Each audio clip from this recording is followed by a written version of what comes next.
Welcome, ladies and gentlemen, to an all-new reaction and review. Tonight, ladies and gentlemen, I've got another film off of the Amazon wish list, and this one is from a friend of mine. Well, friend really isn't quite the right word. I would almost want to call him a stalker. I think a lot of you know who I'm talking about now, and those of you who don't, you will find out at the end of the video when I have to give the customary wish list shout-out.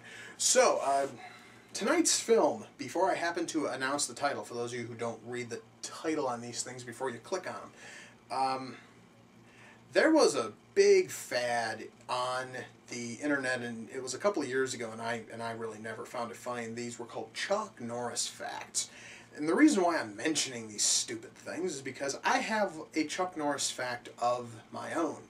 Chuck Norris is such a shitty actor that the only director who would regularly cast him in starring roles was his brother Aaron Norris. I say that because, well, tonight's film is directed by Aaron Norris, stars his brother Chuck, which means it's about 3 frickin' quarters of the films that Aaron Norris has directed.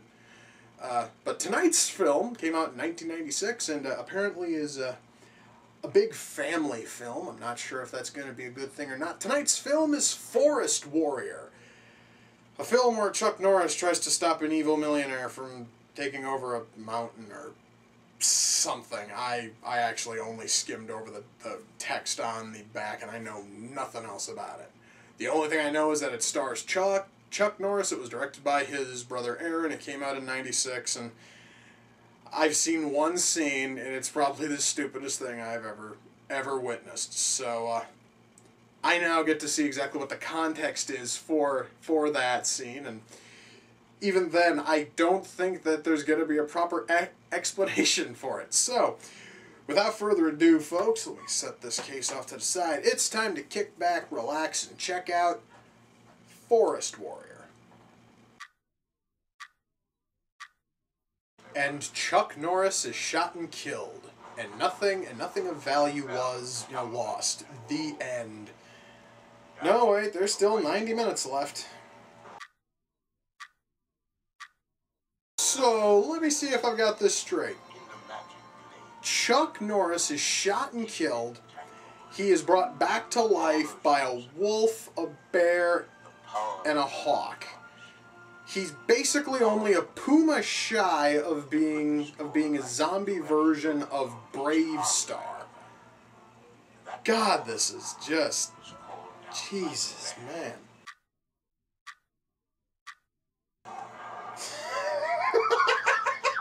So wait a minute. They couldn't actually pay to do a frickin' effect where he morphs into the bear. He just jumps and then they cut and then there's a bear. Bravo. Bravo, film. You honestly know how to cut corners and make a really cheesy film just a little bit worse. Wait a moment. This music sounds kind of familiar. It almost sounds like a sound-alike to a song called Powerhouse, which is weird because Powerhouse is a public domain song. Why the fuck would you do a sound-alike of a public domain song? What the fuck? Alright, folks, that is the second time now that Chuck fucking Norris has either morphed into an animal or morphed into a human from an animal, and instead of just showing us him morphing, it's just a really cheap cutaway. And we have another fight scene that really sucks. My God, wow, folks, this film is just torture. So when these kids go out into the forest and they go onto this mountain, do they make it a habit of naming every single animal which they happen to find? Because so far they've run into 2 and they've had names for both of them. Just seems a little odd. Wait a moment. According to the sheriff of this town, the mountain isn't haunted, it's just enchanted. What's the fucking difference? It's still a ghost doing shit on the mountain. I don't care how the fuck you want to spin it, that's haunted.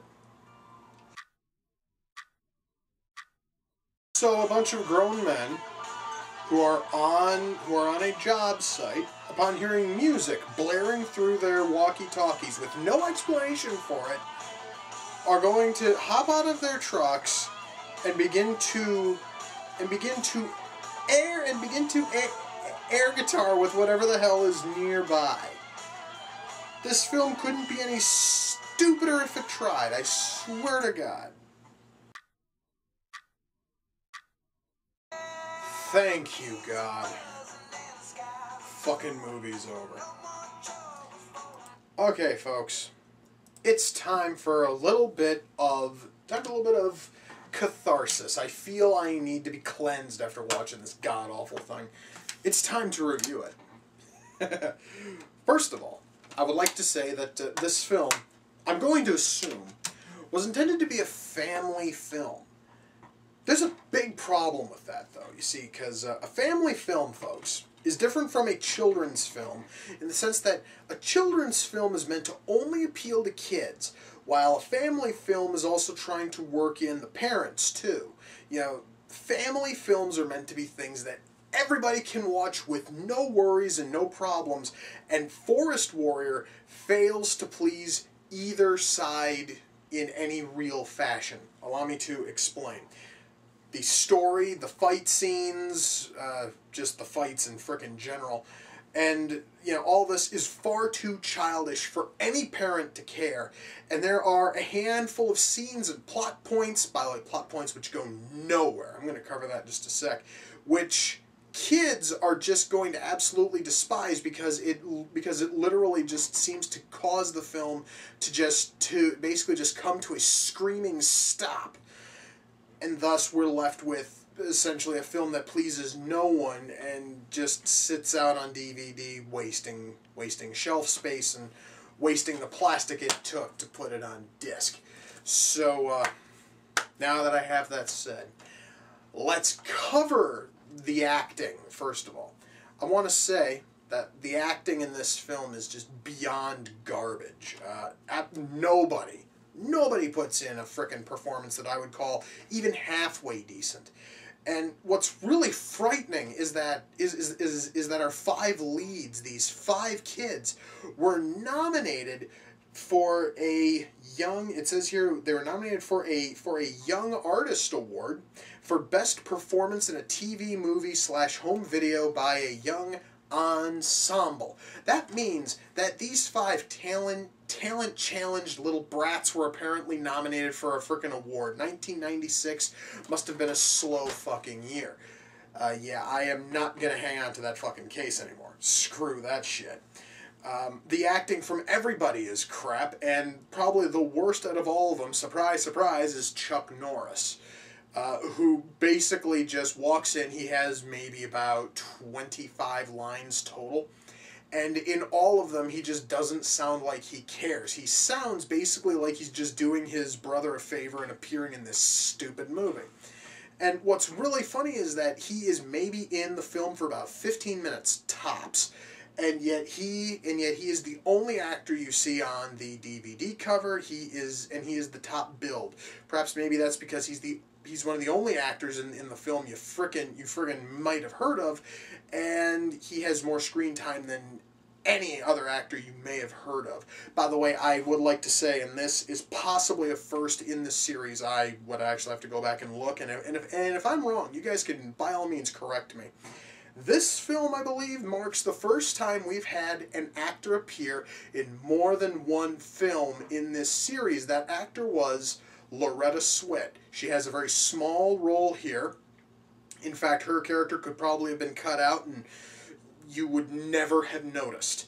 And she was also in the Superman musical. So I could easily be wrong, but I believe she is our first returning actor, which is pretty cool, really. I mean, I honestly never thought that my series would get to that point. And even then, her acting in this thing is probably the best out of all of them, but then again, that really isn't saying a whole lot, and she is maybe on camera for about 2.5 minutes. So, you know, like I said, they could easily have cut her out, and it wouldn't have been a huge loss. Now, I was talking about plot points which go nowhere. The big one has to be a former deputy is also the father of one of the 5 kids in this film. Apparently he has a drinking problem. Now, I'm going to say apparently because it is implied that he has a drinking problem at one point as he stumbles home and his daughter has to tuck him in on the frickin' couch. And then the sheriff flat out says that his drinking is what drove his wife away, and that's also why he's no longer a deputy. Now, you would almost think that there'd be something there where he actually has to battle his demons and you actually see him overcome this drinking problem, but no. When we hear the sheriff talk about it and he happens to pitch a fit, and that is the last we hear of or see anything implying that he has any sort of a drinking problem. So basically, it was a plot point which was brought up and went nowhere. In fact, it's something which they probably would have been able to cut, but that really is the only depth any character has. Seriously, he is the only character who has any depth, and his depth goes as far as he's a former deputy who drank himself out of a wife and out of a job. That's it. Every single character beyond that is just there for the sake of being there, because you can't have a film unless you have a cast of characters. But really, nobody seems to have a reason to be there. And the music, I know I mentioned that there was a piece of music in here which sounds like a sound-alike to a public domain song called Powerhouse. I still don't know why the hell they couldn't just have used Powerhouse or maybe have done a cover of Powerhouse. The song is free. You can do whatever the hell you want with it. In fact, hell, if I wanted to, I actually could make it the theme to this show. And if I ever decide I want to make another opening, I just might do that.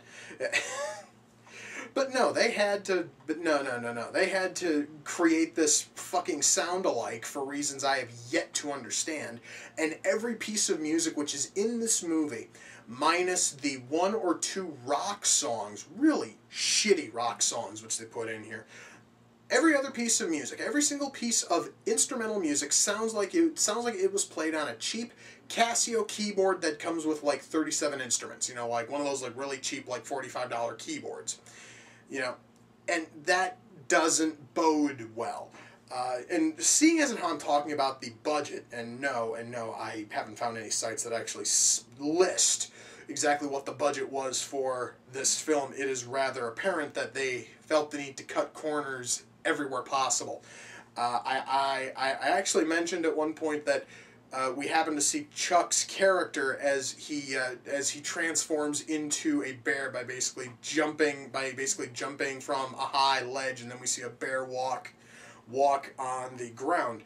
And that is how he transforms into his wolf, his eagle, and his bear forms, is just with cutaways. Except for the one time in the end where it's maybe a $5 morph, fucking like morph, like a morph effect, which I can say this right now, I have seen done better by Troma. And if anyone knows anything about Troma, like Troma films, it's really saying a lot when they are able to do a better morph effect than something that was essentially released by Turner.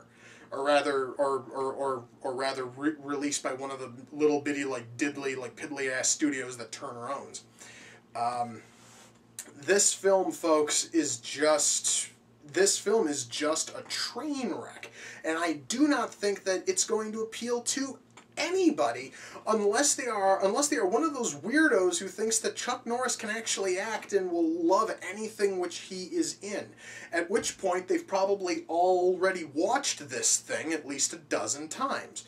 But for anyone out there who actually has taste and knows for a fact that Chuck Norris sucks, you're not going to find anything fun here. This film is just, it just feels like a big mess, and I don't know how else to put it. Frankly, I'm happy that I'm done with it, And now, before I forget, I do have to remember that Forest Warrior came off of the Amazon wish list.